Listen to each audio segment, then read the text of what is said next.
you doing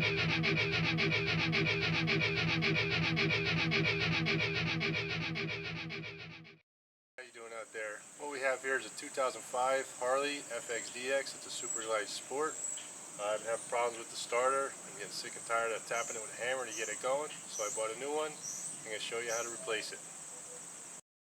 Alright, the first thing we want to do is obviously care about safety, put our glasses on, and then we're going to disconnect the battery for when we're working on the starter.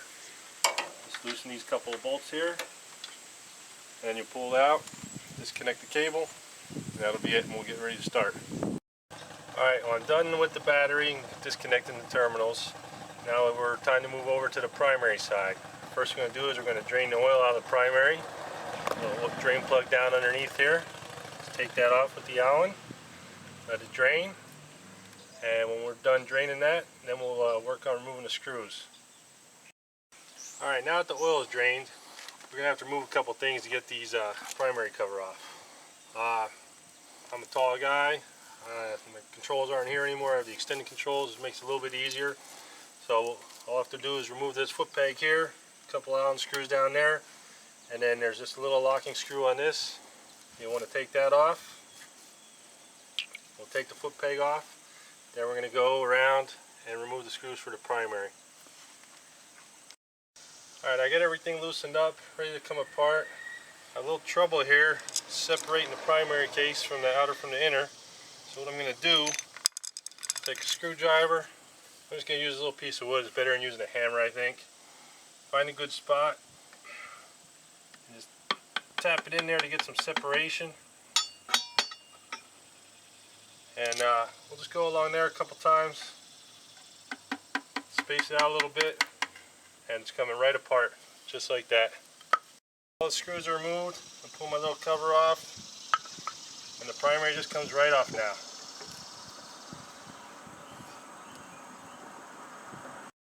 Well, here's the old gasket. As you can see, it's a little warped and beat up now. So we're going to have to go to the shop and get a brand new one. Now in order to be able to remove your starter from the other side, you're going to have to go in here. This bolt here is about 5.5, 6 inches long. It screws into the starter. So we're going to need to bend this tab down.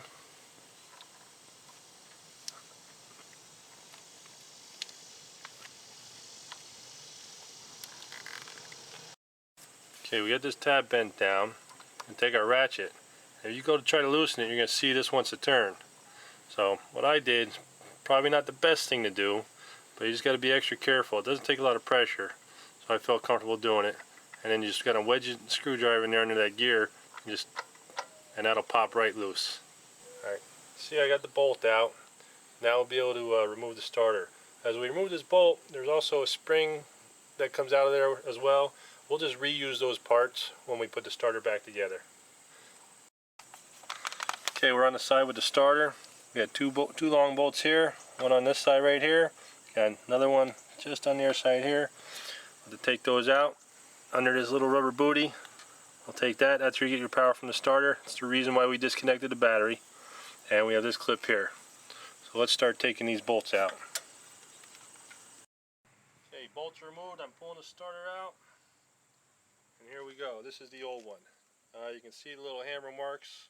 Like I said in the beginning, I'd have to hold the start button and just give it a little tap with the hammer, get that thing going, start right up. If you're in a bind, that's what you can do. Alright, we got that new starter all in place. Just torquing these bolts. Check your manual or check with your local shop, see what the torque specs are. You do need to torque it properly. And then this last step here, just a little plug here. And I think maybe we can go over to the other side and we'll see what happens when we do a test crank. Alright, just finishing up over here. We got that bolt screwed into the starter. We used the same parts, the little spring in there. Got the shaft back in, just making sure this is tight. That's good. And we got to remember to bend this little tab up, and it should be flat even with the flat side of the bolt. That way it won't come loose when you're riding. Now we're going to do a test crank and make sure that pops out and catches.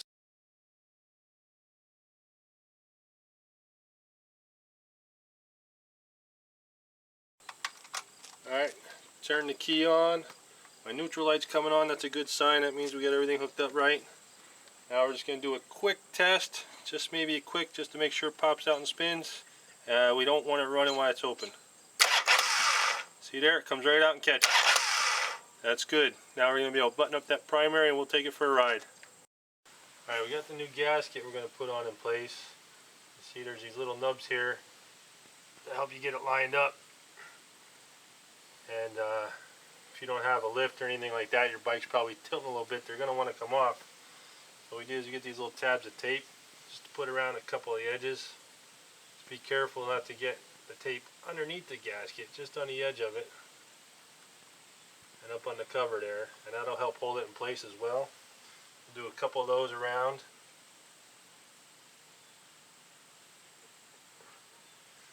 And then we'll be able to slip the primary right on here.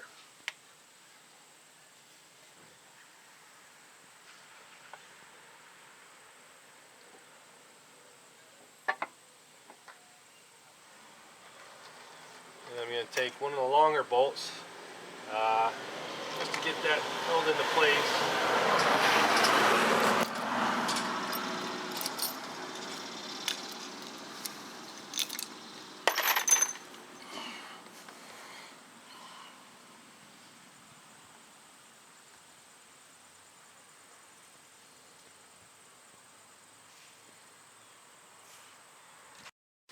Alright, got all these snugged up around the primary, just snug enough. I still got to remove those little pieces of tape, so I pull those out. Make sure you go around any pieces of tape you put to hold the gasket on, if you choose to hold the gasket on that way. Some guys might use a little bit of grease. I prefer not to, because sometimes you can still get some leaks. Now we're going to go around and we're going to tighten these up in a pattern. We're not just going to go right around in a row and tighten them, because you won't get a good seal. We'll start up here at the top, get it good and tight. Move down, skip a couple, and we'll come across over here to this corner, snug them up a little more underneath, back up top, and we'll continue to go around in the pattern until we get them all properly torqued, and then we'll put some oil in this primary. Okay, we're starting to fill the primary up with the oil. I think the manual probably calls for just 1 quart in here. If you talk to your local mechanic, a good mechanic, he'll suggest just putting a couple extra ounces in there to help keep it really cool. So that's what I do. I put 1 quart, which is 32 ounces, and add maybe just another 4 ounces from another bottle. Top it off, it'll ride nice and cool, and then you'll have just about the right amount for when you change your transmission fluid. Okay, we're full here. Now we put our inspection cover back on. Got our little gasket.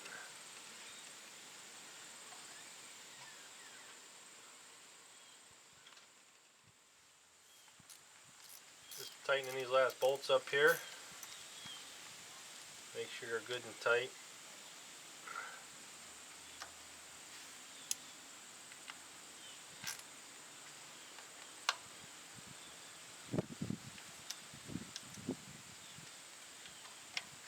Should be good right about there. One last little. We'll put our little cover back on here where the pegs were going before.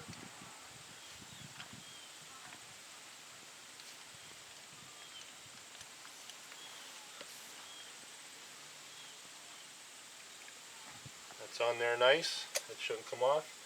And then if you remember, I still have my foot peg to install right here. All it is two bolts. Put them on, tighten them up, probably put some Loctite on those, and we'll be good to go. Alright, now for the best part. I'm going to start it up and take it for a ride.